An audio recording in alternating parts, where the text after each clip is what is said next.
Good evening, everyone. Let's get started.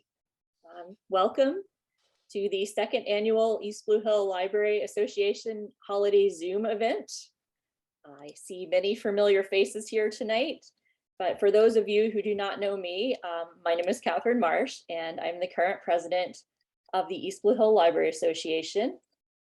And along with 8 other trustees, the Library Association members, and a host of volunteers, we keep the library open as the center of the East Blue Hill community.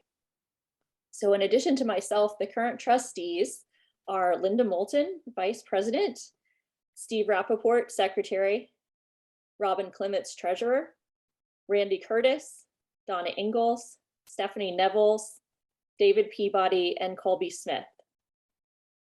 I would also like to take this opportunity to thank all of our library volunteers over the past year. If you have worked a library shift this year, made a baked good and coffee, or several baked goods, and made a lot of coffee for Saturday morning, if you've helped with the pie sale, if you've helped with the book and bake sale last summer, if you've hosted an online class, facilitated an event, if you made a donation of books, photographs, or financial donation, or if you helped to take care of the building and the grounds, or if you were generous with your time and your resources in any other way, we thank you for that. You guys are essential and we could not do it without you. If you are interested in volunteering in 2022, we would love to have you as always. We have plenty of things that need doing and we are open to your suggestions of any kind of new things to do. There have been many changes in East Blue Hill this year, but we are pleased to report that the library is in a strong and stable position, and we look forward to serving everyone again in the upcoming year and for many, many years to come. So there are only 2 rules for tonight. First is to please make sure that you are muted on Zoom unless you are the person currently reading. And second, please remain muted until the end of the reading. And I will ask you to join me in unmuting yourself at that point and thanking our readers and wishing each other happy holidays. So my co-host tonight is Veronica Young, who ran our rehearsals and assigned readers their sections of the story. Thank you, Veronica. And our readers tonight, in order of appearance, are Robin Clements, Callie Curtis, Jeff Milliken, Lizzie Peabody, Steve Rappaport, Luca Bliss, Linda Moulton, Steve Pocock, Kate Robinson, Drew Kelly, David Gutchen, Sherry Kelly, and Veronica Young. Now there are 4 staves or sections to this story. Marley's Ghost, the Ghost of Christmas Past, the Ghost of Christmas Present, and the Ghost of Christmas Yet to Come. So before each stave begins, you will hear piano music, setting the scene and tone for that particular section of the story. And our pianist tonight is Holly Weinberg, live from her studio in East Blue Hill. And the musical selections are taken from A Christmas Carol, the musical, and the sheet music was provided by Bagaduce Music. And now finally, to turn to tonight's reading, I imagine most of you are very, very familiar with this story about a miserly, cynical, rich gentleman who is forced to take a hard look at his life and reevaluate it. And although Charles Dickens wrote A Christmas Carol in 1843, its moral and social message is, of course, timeless. And in a similar vein, with the pandemic still ongoing, many of us have reevaluated how we spend the limited time that we are each granted on this earth and how we decide to treat the other human beings making this journey through life with us. So we hope that tonight's community reading, with its themes of deliverance and redemption, will inspire you and remind you that we are all in this together, and let us not grow weary of doing good. And now, without further ado, the East Blue Hill Library Association is pleased to present Charles Dickens' A Christmas Carol.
Stave 1.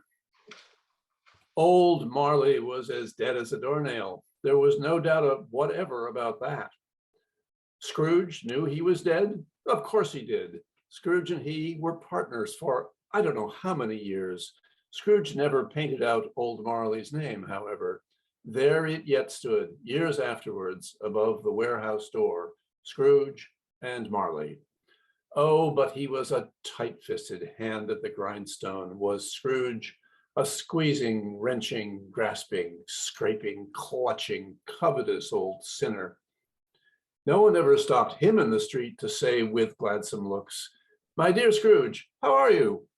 No beggars implored him to bestow a trifle. Once upon a time, once upon a Christmas Eve, old Scrooge sat busy in his counting house. It was cold, bleak, biting, foggy weather, and the city clocks had only just gone 3, but it was quite dark already. The door of Scrooge's counting house was open, that he might keep his eye upon his clerk in a dismal little cell beyond.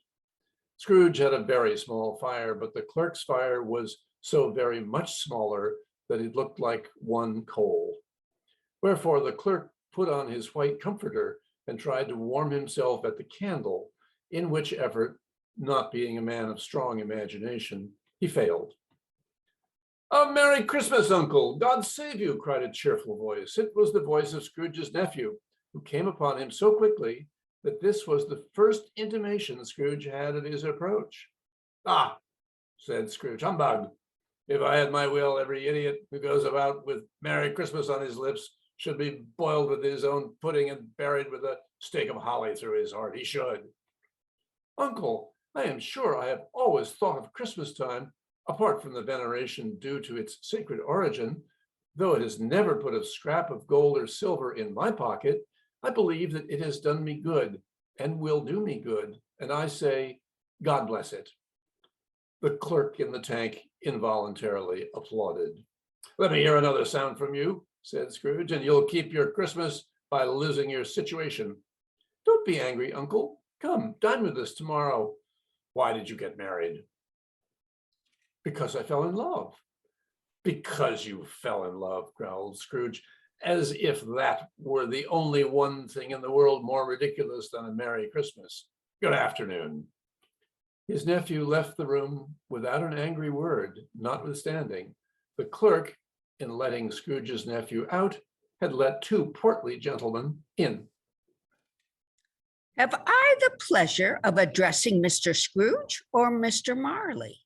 said one of the gentlemen, referring to the list.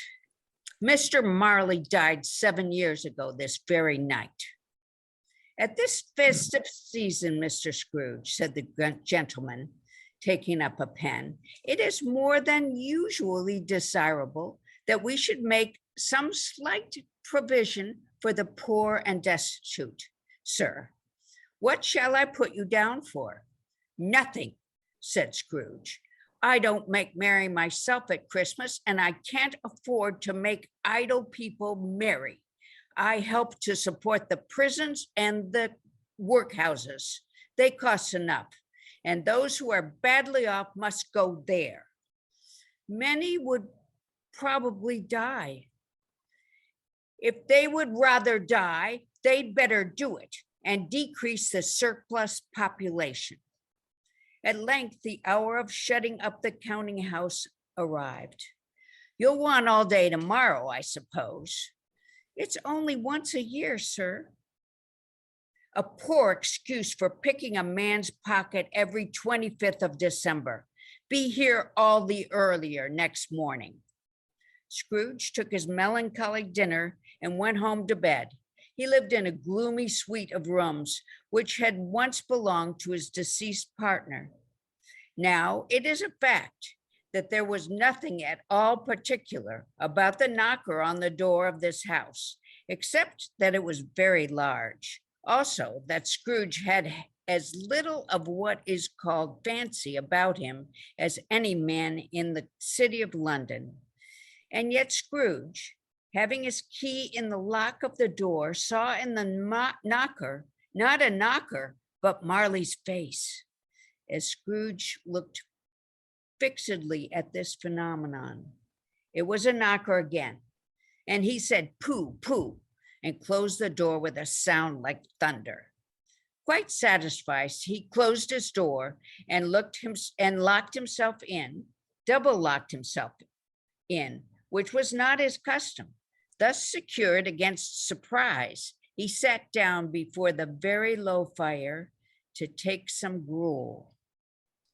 As he threw his head back in the chair, his glance happened to rest upon a disused bell that hung in the room and communicated, for some purpose now forgotten, with a chamber in the highest story of the house. It began to swing. Soon it rang out loudly, and so did every bell in the house. This was succeeded by a clanking noise, as if some person were dragging a heavy chain over the cask in the wine merchant's cellar below. Through the heavy door, a specter passed into the room before his eyes. His body was transparent, so that Scrooge, looking through his waistcoat, could see the two buttons of his coat behind. "How now?" said Scrooge, caustic and cold as ever. "What do you want with me?" "In life, I was your partner, Jacob Marley." Can you sit down?" "I can. Why do you doubt your senses?" "Because a little thing affects them. A slight disorder of the stomach makes them cheats. You may be an undigested bit of beef, a fragment of an underdone potato. There's more of gravy than of the grave about you, whatever you are. Hear me, my time is nearly done. I am here to warn you that you have a chance and a hope of escaping my fate, a chance and hope of my procuring Ebenezer. You will be haunted by 3 spirits. Jacob, I think I'd rather not. Expect the first tomorrow night when the bell tolls 1. It walked backward from him, and at every step it took, the window raised itself a little, so that when the apparition reached it, the window was wide open. Scrooge closed the window and examined the door by which the ghost had entered. It was double locked, and the bolts were undisturbed. Scrooge tried to say humbug, but stopped at the first syllable and fell asleep on the instant.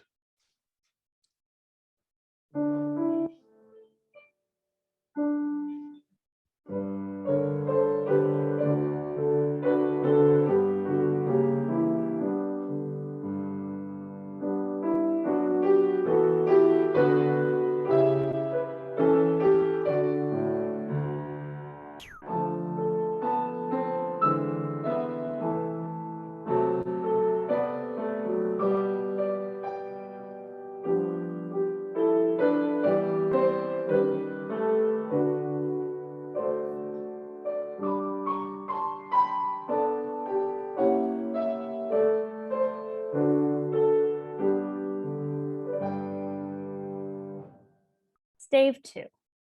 When Scrooge awoke, it was so dark, and the church clock tolled a deep, dull, hollow, melancholy 1. Light flashed up in the room upon the instant, and the curtains of his bed were drawn aside by a strange figure, like a child, yet not so like a child as like an old man.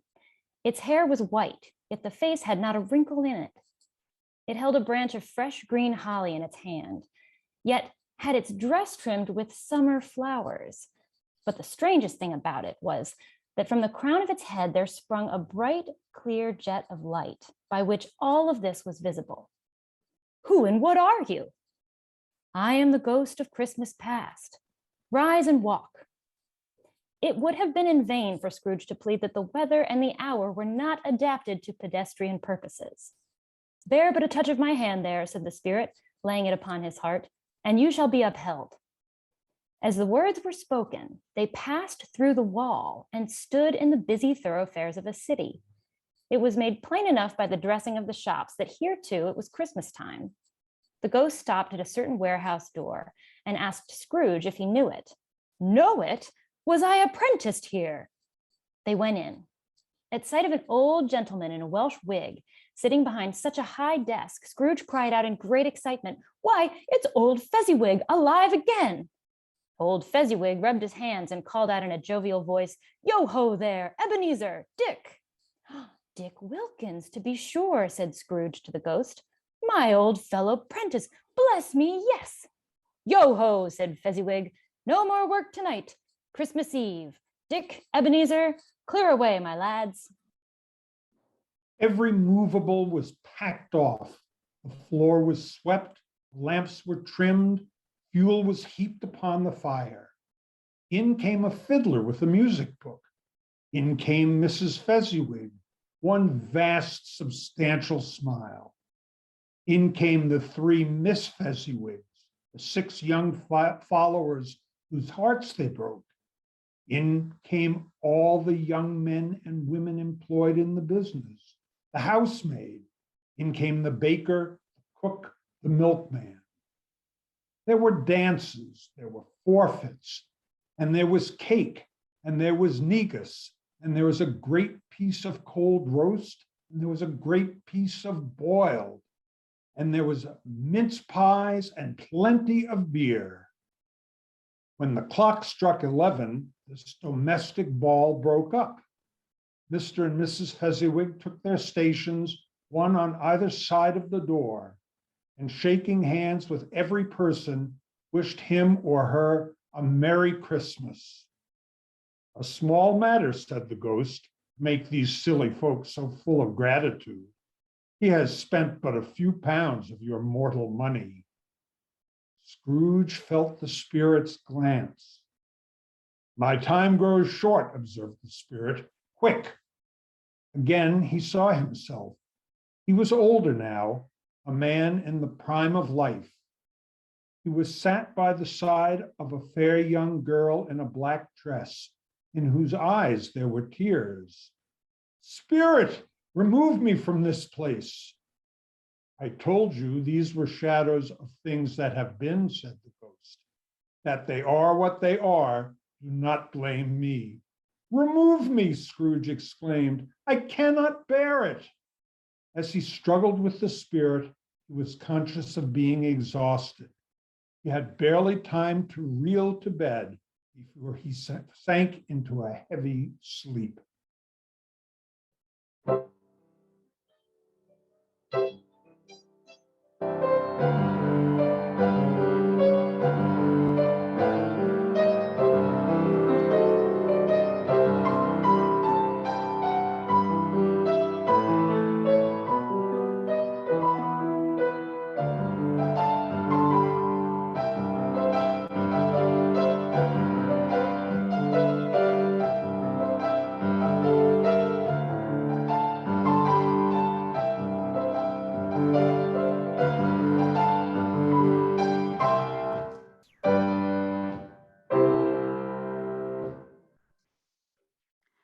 Scrooge awoke in his own bedroom, but the walls and ceiling were so hung with living green that it looked a perfect grove.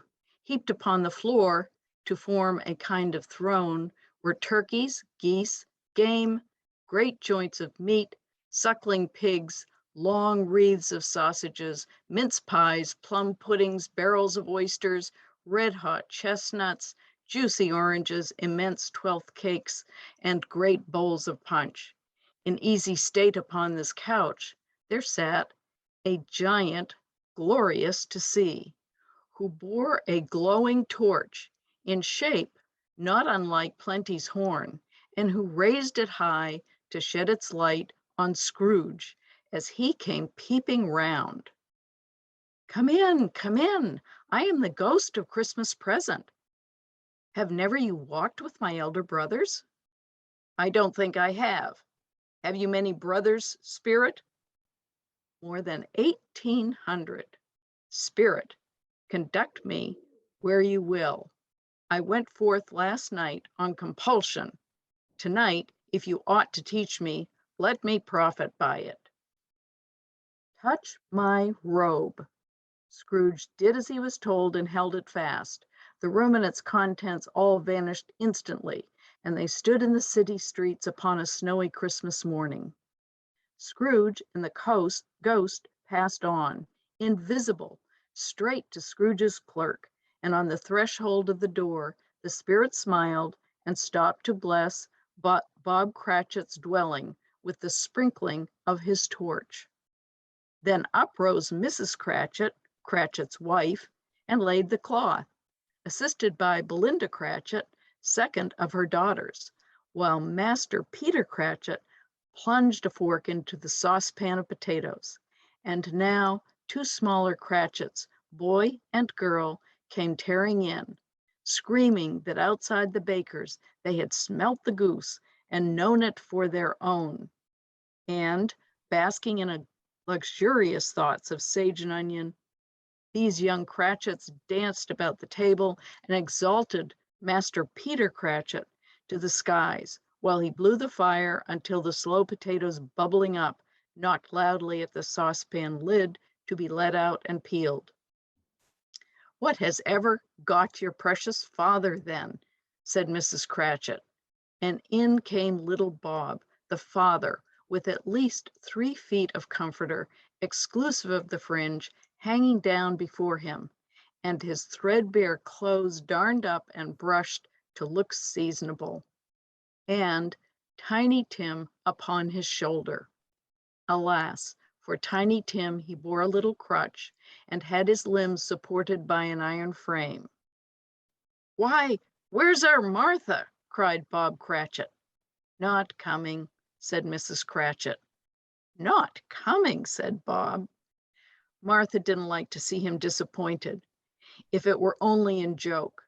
So she came out prematurely from behind the closet door and ran into his arms while 2 young Cratchits hustled Tiny Tim and bore him off to the wash house that he might hear the pudding singing in the copper. "And how did little Tim behave?" asked Mrs. Cratchit. "As good as gold," said Bob, "and better. Somehow he gets thoughtful, sitting by himself so much, and thinks the strangest things you ever heard. He told me, coming home, that he hoped the people saw him in the church because he was a cripple, and it might be pleasant to them to remember, upon Christmas Day, who made lame beggars walk and blind men see." His active little crutch was heard upon the floor, and back came Tiny Tim before another word was spoken, escorted by his brother and sister to his stool beside the fire. Master Peter and the 2 ubiquitous young Cratchits went to fetch the goose, with which they soon returned in high procession. Bob said he didn't believe there ever was such a goose cooked. Its tenderness and flavor, size and cheapness were the themes of universal admiration. Eked out by applesauce and mashed potatoes, it was a sufficient dinner for the whole family. Indeed, as Mrs. Cratchit said with great delight, serving 1 small atom of a bone upon the dish, they hadn't ate it all at last. And yet every one had had enough, and the youngest Cratchits in particular were steeped in sage and onion to the eyebrows. But now, the plates being changed by Miss Belinda, Mrs. Cratchit left the room alone, too nervous to bear witnesses, to take the pudding up and bring it in. "Hello!" A great deal of steam. The pudding was out of the copper. A smell like a washing day. That was the cloth. A smell like an eating house, and a pastry cook's next door to each other. The laundry's next door to that. That was the pudding. In a half minute, Mrs. Cratchit entered, flushed but smiling proudly with the pudding, like a speckled cannonball, so hard and firm, blazing in half, a quartern of knighted brandy, and bedight with Christmas holly stuck on the top. "Oh, a wonderful Christmas pudding," Bob Cratchit said, and calmly too, that he regarded it as the greatest success achieved by Mrs. Cratchit since their marriage. At last the dinner was all done, the cloth was cleared, and the hearth swept, and the fire made up. The compound in the jug began being tasted and considered perfect. Apples and oranges were put upon the table, and a shovelful of chestnuts on the fire.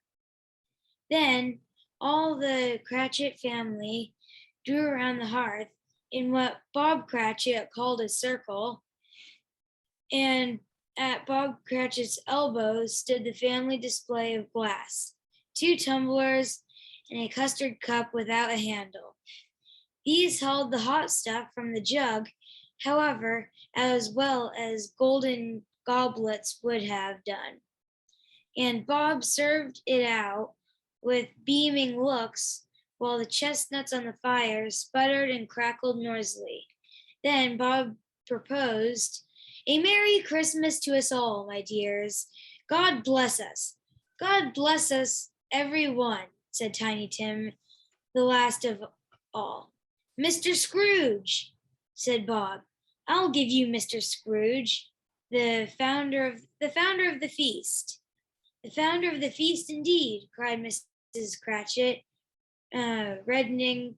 "The odious, stingy, hard, unfeeling man. Nobody knows it better than you do, poor fellow."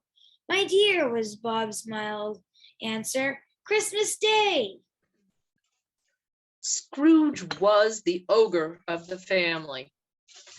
The mention of his name cast a shadow on the party, which was not dispelled for a full 5 minutes.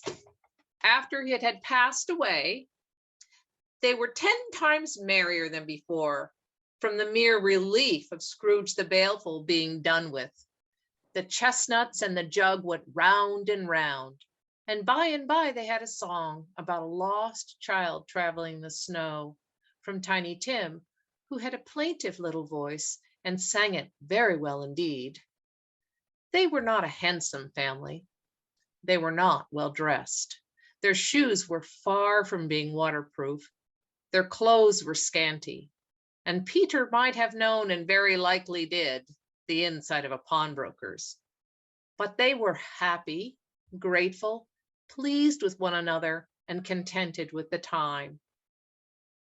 It was a great surprise to Scrooge, as this scene vanished, to hear a hearty laugh. It was a much greater surprise to Scrooge to recognize it was his own nephews, and to find himself in a bright, dry, gleaming room with the Spirit standing smiling by his side and looking at the same nephew. "He said that Christmas was a humbug, as I live," cried Scrooge's nephew, "and he believed it too." "More the shame for him, Fred," said Scrooge's niece. "He's a comical old fellow," said Scrooge's nephew. "Who suffers by all his whims? Himself always. Here he takes it into his head to dislike us, and he won't come and dine with us. And what's the consequence? He don't lose much of a dinner." After tea, they had some music. Then they set to a game called Yes and No, where Scrooge's nephew had to think of something, and the rest must find out what. He only answering their questions yes or no. The fire of questioning elicited from him that he was thinking of an animal, a rather disagreeable animal, an animal that growled and grunted sometimes, talked sometimes, and lived in London. And it was not a horse or a cow or a cat or a bear. At last, the plump sister cried out, Oh, I know what it is, Fred. I know what it is. It's your Uncle Scrooge." Suddenly, as they stood together in an open place, the bell struck 12. Scrooge looked about him for the ghost and saw it no more. As the last strokes ceased to vibrate, he beheld a solemn phantom, draped and hooded, coming like a mist along the grounds towards him.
The phantom was shrouded in a deep black garment which concealed its head.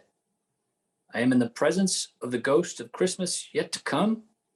Ghost of the future, I fear you more than any specter I have seen. Will you not speak to me?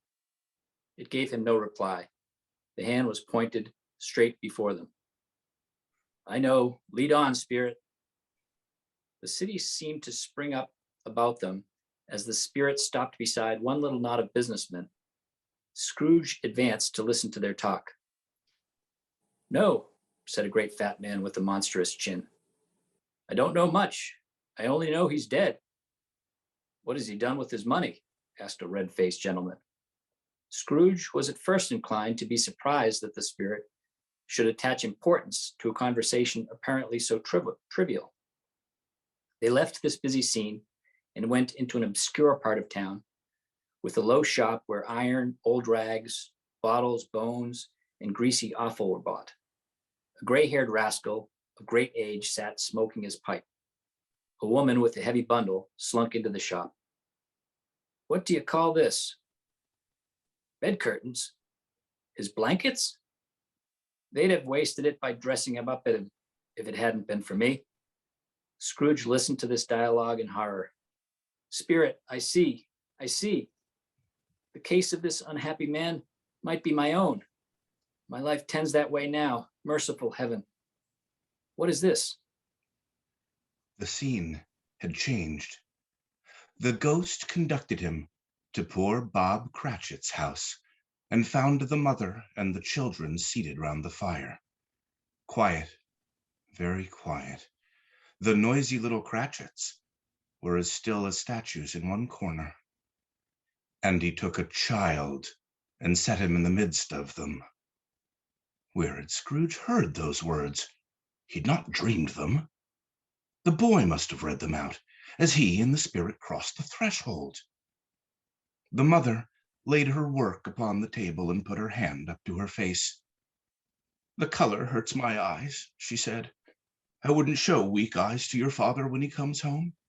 It must be near his time? Past it, rather, Peter answered, shutting up his book. But I think he's walked a little slower than he used these past few evenings, Mother. I have known him walk with Tiny Tim upon his shoulder, very fast indeed. And so have I, cried Peter, often. But he was very light to carry, and his father loved him so that it was no trouble. And there's your father at the door. She hurried out to meet him, and little Bob in his comforter, he had need of it, poor fellow, came in. His tea was ready for him on the hob, and they all tried who should help him to it most. Then the two young Cratchits got upon his knees and laid each child a little cheek against his face, as if they said, Don't mind it, father.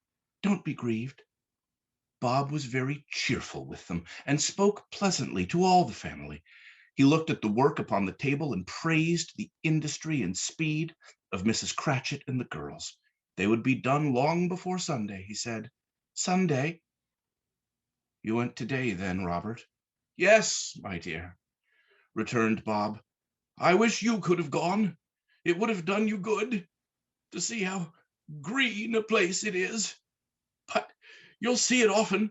I promised him that I would walk there on a Sunday. My little child. He broke down all at once. He couldn't help it. The ghost of Christmas yet to come conveyed him to a dismal, wretched, ruinous churchyard. The spirit stood among the graves and pointed down to one. Before I draw nearer, answer me one question. Are these the shadows of the things that will be, or are they the shadows of the things that may be only? Still, the ghost pointed downward to the grave by which it stood. Men's courses will foreshadow certain ends. Scrooge, trembling as he went, followed the finger and read upon the stone of the neglected grave his own name, Ebenezer Scrooge. No, spirit, Oh, no, no, Spirit, hear me. I am not the man I was. I will honor Christmas in my heart and try to keep it all the year. Holding up his hands, he saw an alteration in the phantom's hood and dress. It shrunk, collapsed, and dwindled down into a bedpost. Yes, and the bedpost was his own. The bed was his own. The room was his own.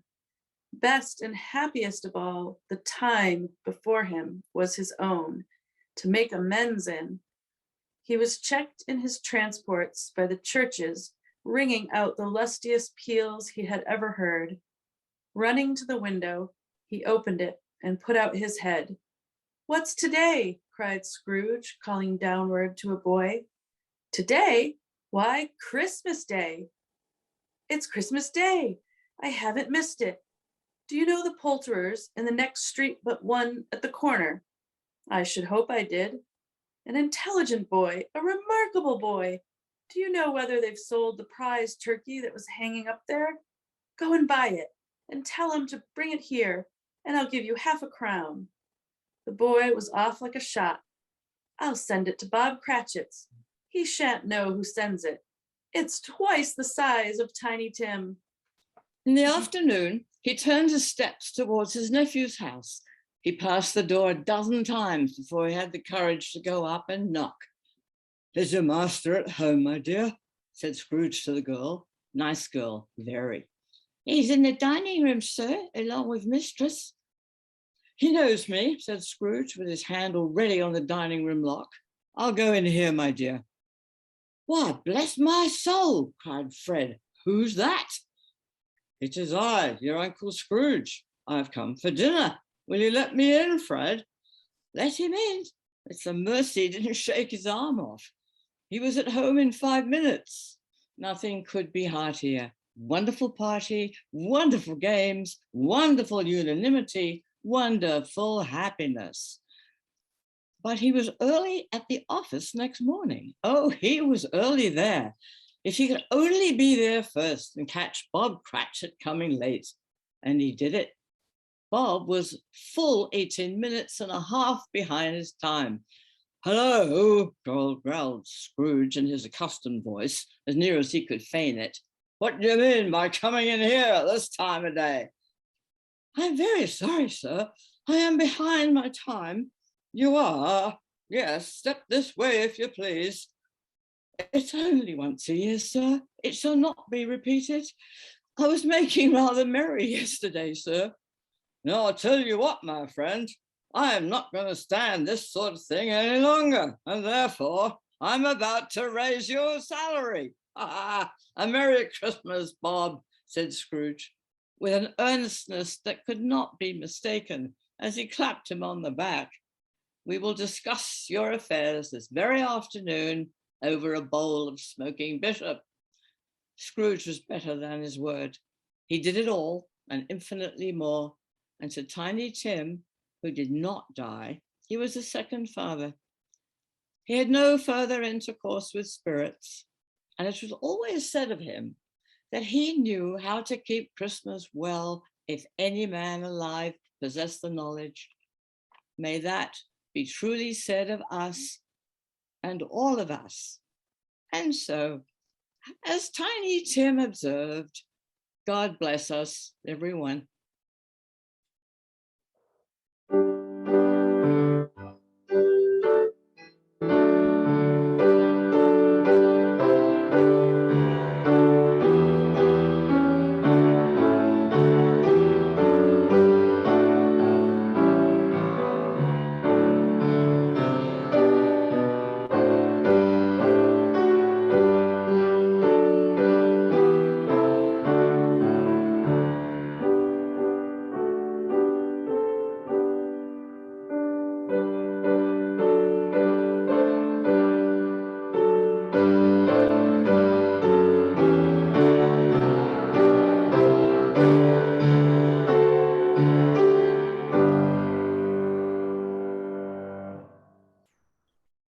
And that is the end of the story. Thank you, everyone, and a very happy holidays to all. May your celebrations this year be healthy and happy.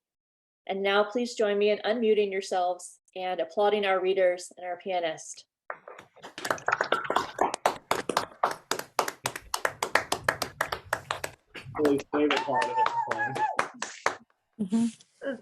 All right, we will sign off. Merry Christmas, everyone. Merry Christmas, everyone. Merry Christmas. Happy solstice. Happy full moon.